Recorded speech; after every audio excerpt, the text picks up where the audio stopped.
वो कहा जाता है ना कि ज़्यादा इल्म हासिल करने के बाद लोग पागल हो जाते हैं। इसी पर बात करते हुए मैं आपके सामने एक कहानी सुनाने की कोशिश करूँगा। एक प्रोफ़ेसर साहब थे, बहुत किताबें पढ़ने का शौक था। अ, उनके घर में काम करने वाला जो माली, जो उनकी गार्डनिंग वग़ैरह किया करता था, वो कहा करता था कि साहब ज़्यादा ना पढ़ा कीजिए, ज़्यादा इल्म इंसान को पागल कर देता है, आप इसकी ताप ना ला सकेंगे। तो वो उसकी बात को हल्के में लेते रहते थे, लेकिन एक बार उन्होंने उस पर गौर किया और उन्होंने कहा कि भाई क्या माजरा है?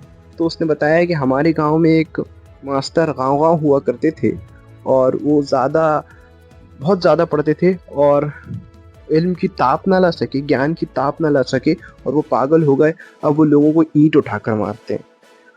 तो प्रोफ़ेसर साहब के अंदर तजस्सुस हुआ कि भाई एक क्यूरियोसिटी हुई कि किस तरह से पता करूँ मैं जाके कि ये प्रोफ़ेसर गाँव-गाँव इस तरह से क्यों करते हैं।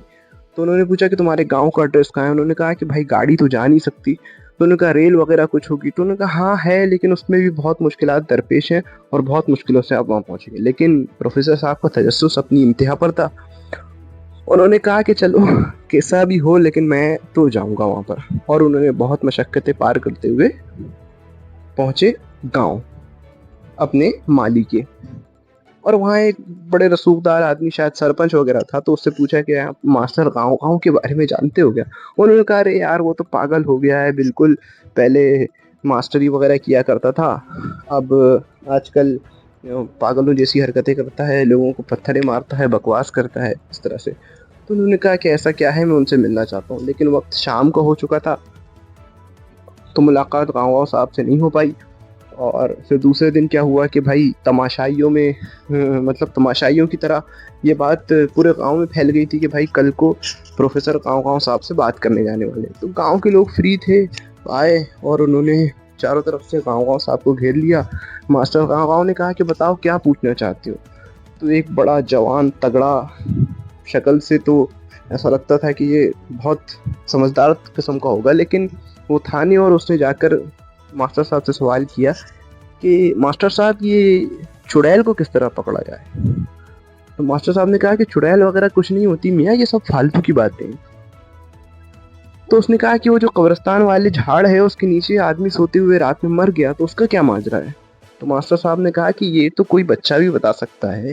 ये बात को तुम ऐसे समझो कि दिन में ऑक्सीजन झाड़ छोड़ते हैं और कार्बन डाइऑक्साइड लेते हैं, और रात के वक्त उनमें से कुछ कार्बन डाइऑक्साइड लीक होती रिलीज होती है, जिसकी वजह से वो आदमी कार्बन डाइऑक्साइड की जद में आके मर गया। तो लोगों ने बिल्कुल, जो इतने सारे तमाशाई गांव के खड़े हुए थे, बहुत ठाठा लगाया और बहुत हंसा और बहुत मजाक उड़ाया। हमारे प्रोफेसर साहब जो अपने शहर से गांव में मास्टर गांव गांव से मिलने गए थे, पीछे ही खड़े हुए थे। तो फिर उन्होंने उससे दूसरा सवाल किया मास्टर गांव गांव से, उसी नौजवान ने, कि मास्टर साहब ये जो काला रंग कैसे बनता है, कि क्या होता है? उन्होंने कहा कि काला कोई रंग नहीं होता, किसी भी रंग की गैर मौजूदगी ही काला रंग कहलाती है।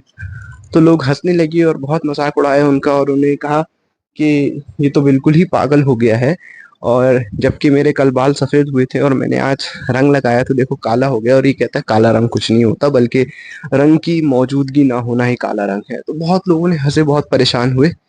हमारे प्रोफेसर साहब अभी पीछे ही खड़े हैं अभी स्टोरी में। उसके बाद कुछ यूं हुआ कि उसने तीसरा सवाल किया, अगर हम चांद से पत्थर फेंकेंगे तो कितनी देर में गिरेगा?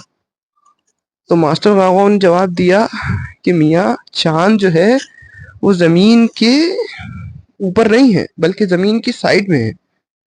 मतलब उन्होंने इस तरह से कहा कि अगर हम चांद को अगर खड़े हो मास्टर कांगो ने कहा अगर हम चांद को खड़े होकर देखेंगे तो हमारे सामने दिखेगा। तो लोगों ने बहुत हंसा, यार हमें तो चांद तो ऊपर दिखता है ये। तो इसी तरह मास्टर गांव गांव ने पत्थर उठाया और गांव के लोगों को मारने के लिए अपना हाथ ऊपर ही किया था। हमारे प्रोफेसर साहब पीछे खड़े हुए थे और बड़ी तेजी से आगे बढ़े, और प्रोफेसर साहब ने मास्टर गाँवों का हाथ पकड़ा और हाथ चूम लिया और कहा, मास्टर साहब, जहालत का समंदर दलील के पत्थर से पार नहीं हो सकता। मास्टर के होठ कपकपाए और उसने प्रोफेसर साहब को देखा और उसकी आंखों में से आंसू जारी हो गए। तो इसका मतलब इससे हमें ये सीखने और समझने को मिलता है कि जब जहालत वसी तर पैमाने पर फैली हुई हो, तो आप कोई भी दलील दे दे, लोग मानने को तैयार नहीं होते। तो बहुत अच्छा कोट करने लायक इसमें जो जुमला हमें मिला है वो ये है कि जहालत का समंदर दलील के पत्थर से पार नहीं होता। मिलते हैं फिर अगली किसी कहानी में और अगली किसी वीडियो के साथ। तब तक अपना ख्याल रखिए।